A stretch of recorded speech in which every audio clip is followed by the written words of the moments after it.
진짜 안 먹고. This is how I would do my makeup to look like I have no makeup on.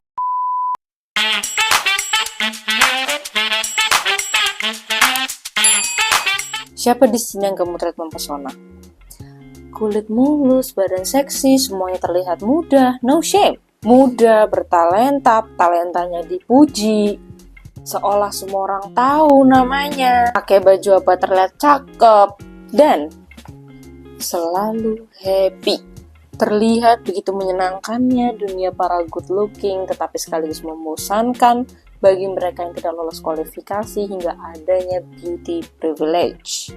Sejak kapan nih ada tesnya? Berat badan, tinggi badan, proporsi tubuh, filter kecantikan, operasi plastik, produk kecantikan hingga scam, objektifikasi tubuh, perlakuan tidak manusiawi, iklan, dan bagaimana dampaknya dalam chapter 1, commercialization. Disclaimer dulu, aku sebenarnya pecinta makeup dan pecinta skincare. Ini semua adalah makeup, ini semua juga adalah berkat filter dan juga skincare. Tapi konten ini adalah supaya kalian sadar apa yang kalian lakukan. The global superstar. Standar kecantikan bukanlah lagi bagian dari cherry on top dalam sosial, tetapi itulah sosial yang sudah direncanakan dan kita semua adalah bagian di dalamnya. Mulai dari cantik untuk laki-laki, diri sendiri, or rasa berharga karena dunia yang selalu memberikan posisi terburuk tatkala kita tidak mengikuti mereka.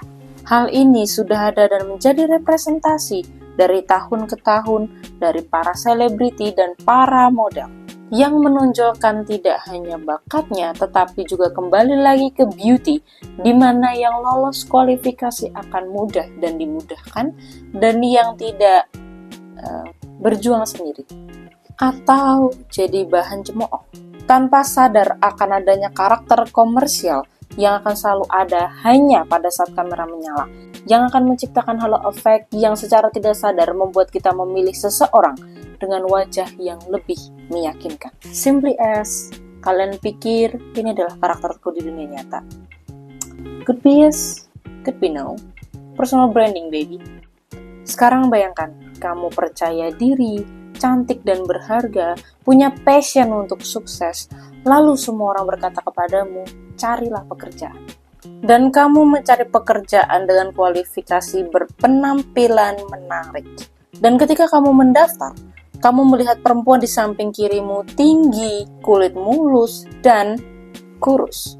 Laki-laki di sebelah kananmu dengan badan kekar berotot, tinggi, tegap, mulus. Kamu masuk dan melihat satu-satunya orang yang tidak seperti itu adalah kamu. Dan kamu tidak diterima di pekerjaan tersebut karena tidak seperti mereka. Kamu kemudian membuka dunia dengan iklan internet, televisi yang menunjukkan kualifikasi yang sama dengan mereka. Dengan gemerlap dunia yang tampak indah, bahkan di saat untuk menyambung hidup, berpenampilan menarik kembali menjadi persoalan. Lalu di sanalah kamu mengerti, kalau kamu tidak seperti mereka, kamu tidak bisa mendapatkan pekerjaan impianmu dan tidak ada yang memilihmu sebagai pasangan. Dietnya di hari pertama, kalau kecepatan, kalian bisa aja aja. Kalau nggak mau gimana? Ya simply nggak usah kerja di situ. Tapi semuanya begitu. Mari kita bicarakan tentang gendut, di mana setiap tempat memiliki standar yang berbeda. Seperti Korea Selatan, yang memiliki standar berat badan di bawah 50, entah berapapun tinggi dan jenis kelaminmu. Dibandingkan dengan berat badan yang seharusnya dianjurkan oleh para medis, yang dihitung dengan BMI, tergantung dengan tinggi badan dan juga jenis kelamin. Lalu untuk dunia model internasional, di mana perempuannya memiliki tinggi minimal 175 cm dan laki-lakinya 185 cm. Normalnya, perempuan di dunia tingginya 162, sementara laki-laki adalah 175. Lalu tren pinggang selebar HVS yang berasal dari Cina, yang tentunya memiliki lebar pinggang 21 cm dengan lingkar pinggang 42 cm. Ini diukur dengan lembar kertas HVS. Sementara normalnya perempuan memiliki lingkar pinggang 80 cm. Silahkan hitung sendiri perbedaannya. Lalu bagaimana caranya supaya kita berada di sana? Kamu bukan lagi diet, tapi sama sekali nggak makan. Or, buang uangmu buat operasi plastik. Ini bukan berita baru. Pasien gangguan makan dari tahun ke tahun terus bertambah dengan didominasi oleh perempuan. Begitu juga dengan pasien operasi plastik. Bahkan membuat seolah-olah melaparkan diri adalah normal, lalu memunculkan produk-produk kecantikan karena besarnya audiens yang mengikuti standar semu, atau kamu akan dikecam. Mungkin gak seperti mereka, tetapi agak sedikit diasingkan, agak sedikit dianggap nggak ada, atau agak sedikit dianggap tidak berharga. Lalu sampailah kita pada chapter 2, harga diri. Mungkin sampai sini kalian akan, nope, aku nggak gitu kok. Hoax dong. Sekarang bagaimana dengan mereka? Mereka yang baru tahu tentang dunia, di mana mereka nggak punya pengetahuan yang cukup tentang kesehatan, atau sekedar bodoh amat sama konsekuensinya, karena hasil adalah hasil. Moreover, mereka akan merasa lebih bahagia karena merasa lebih terpuji setelah mereka merasa bahwa mereka mendekati standar kualifikasi yang tadi sudah aku sebutkan. Bahkan tidak peduli dengan produk scam yang nggak tahu kandungannya apa. Betul, hidup tidak selamanya berada di depan kamera. Aku juga gak peduli dengan Instagram kalian yang nunjukin foto atau di private. Tetapi soal bagaimana kamu seharusnya terlihat di mata orang lain, dan juga tentang standar kecantikan yang digunakan untuk dijual kembali. Demi apa? Demi rasa berharga yang meningkat karena pujian sesaat. Atau menarik diri di balik karakter dan low profile. Sebagian dari kalian mungkin gak mengerti, sebagian dari kalian sangat mengerti. Karena tatkala kalian begitu bertalenta, lalu kalian dikalahkan oleh sesosok bernama standar kecantikan. Di balik semua ini, masih ada yang membawa kita ke dalam chapter 3, memilih dan dipilih. Dari sekian banyak cara untuk terlihat cantik, pemenangnya adalah tetap cantik terlihat natural. Seperti tren no makeup look. Buat apa? Karena ada kebanggaan sendiri tatkala seseorang memiliki kecantikan yang sama di saat dia bangun tidur dengan kesehariannya. Atau mereka tidak akan terlihat palsu.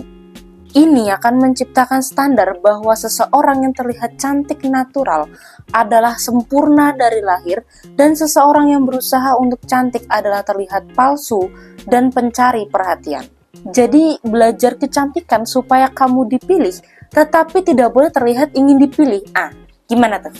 Belum lagi melihat perbedaan perlakuan dari dunia, dari kepada yang cantik dan juga kepada yang tidak. Lalu tentang dunia ini yang terus berputar dengan berat badan, tinggi badan, paling populer, paling kaya, pengukuran wajah simetris, dan AI. Bahkan standar kecantikan yang akhirnya diukur dengan original visual, AI visual, western beauty, lalu di situ juga terbit aura gelap, the Nurul's outfit kabupaten, like what? Ini sama saja dengan ketika kamu memilih baju, tetapi kalau tampilannya nggak sesuai, meskipun bahannya bagus, ya dibuang. Sebaliknya, justru baju yang bikin kamu gatal, tetapi terlihat bagus di kamera, akan terus kamu pakai. Pun, ketika sudah dipilih baju itu dan dibeli, tidak ada garansi kalau baju itu keluar dari lemari. Lalu, ketika ada tren baju baru, beli lagi, masuk lemari lagi, gitu terus, dan baju yang akan paling bagus di depan kamera adalah baju kebanggaan dan paling sering dipakai. Itulah kita, berjuang dari baju yang gak dipilih menjadi baju kebanggaan yang mengikuti tren bagi orang-orang. Dan inilah dunia kecantikan. Tidak mengherankan bahwa sampah produk kecantikan meningkat setiap tahunnya. Dan terjadilah diet ekstrim tak peduli kesehatan adalah perawatan biasa, serta operasi plastik dan makeup FOMO adalah upgrade yang terus-menerus dibandingkan dari satu orang ke orang lainnya.